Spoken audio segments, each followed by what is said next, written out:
ওয়ালা তুতি মান আগফালনা কলবাহু আন যিকরিনা। প্রথম কথা বলছেন আল্লাহ, এটা তিনটা, এই আয়াতের তিনটা ক্যাটাগরি বলেছেন যে কাদের সাথে থাকা যাবে না। আল্লাহ বলছেন ওয়ালা তুতি মান আগফালনা কলবাহু আন যিকরিনা, ওই সমস্ত মানুষদের সাথে থাকবা না, উঠা বসা করবা না। পার্থিব জীবনের জন্য যদি তাদের সাথে চলাফেরা লেনদেন করতে হয়, পালাই পালাই করে থাকবা, কাজ শেষ চট করে সরে যাবে, হৃদ্যতা আন্তরিকতা গড়ে তুলবা না। ওয়ালা তুতি মান আগফালনা কলবাহু আন যিকরিনা, যাদের অন্তরটাকে আমি আমার স্মরণ থেকে, আমি আল্লাহ আমার স্মরণ থেকে বিমুখ করে দিয়েছি। যারা আল্লাহর বিধিবিধানের ধার করে না, যারা শরীয়তকে ভারী মনে করে, যারা ইসলামের নির্দেশনাগুলোকে মনে করে কঠিন মনে করে, যারা আল্লাহ রাসূলের অনুসরণকে সুন্নতগুলোকে কি মনে করে হালকা মনে করে, ওই সমস্ত মানুষদের সাথে চলবা না, উঠা বসা করবা না, তাদের সাথে হৃদ্যতা আন্তরিকতা আত্মীয়তা গড়ে তুলবা না। আল্লাহ আরো কঠিন করে বলছেন যে এখানে তো বলছেন, আল্লাহ বলছেন ওয়ালা তাকুনু কাল্লাযীনা নাসুল্লাহা ফাআনসাহুম আনফুসাহুম। আল্লাহ বলছেন এমন হয়ো না, তোমরা কি করো না, এমন মানুষ হয়ো না যাদেরকে আমি আমার স্মরণ থেকে দূরে সরিয়ে দিয়েছি।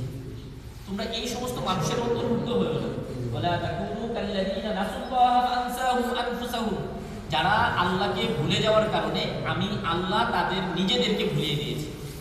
এই জন্য মানুষ কি করে, নিজের দায়িত্ব সম্পর্কে, আমরা সবাই অধিকার সচেতন, আমরা কিন্তু কর্তব্য সচেতন না, দায়িত্ব সচেতন না।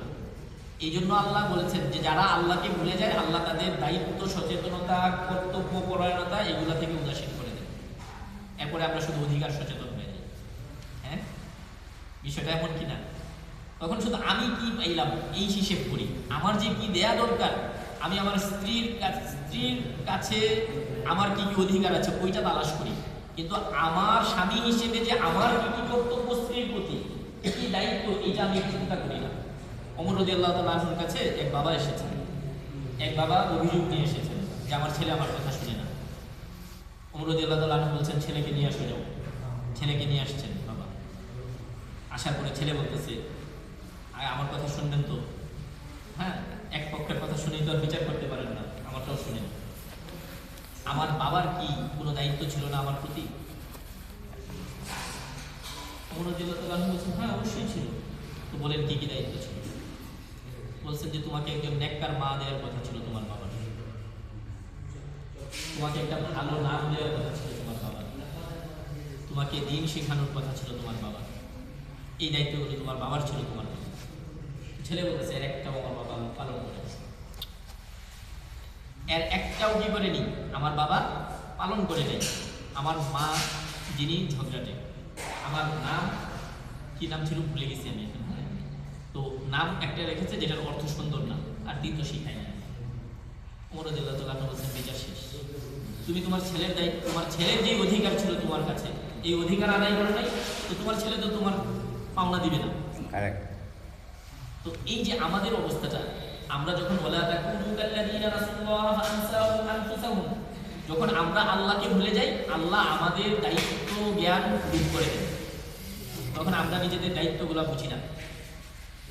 আমি শুধু তখন পাইতে চাই সন্তান থেকে, সন্তানের প্রতি আমার কি কি কাজ ছিল, সন্তান আর পাওনা কি কি আমার কাছে ছিল, এগুলো আমি আদায় করি নাই। এই জন্য আল্লাহ বলছেন যে আল্লাহকে ভুলে গেলে আল্লাহ এইভাবে কঠিনভাবে পাকড়াও করে। আল্লাহ তাআলা কুরআনে কারীমে আরেক জায়গায় এইভাবে বলছেন সূরা তহার শেষে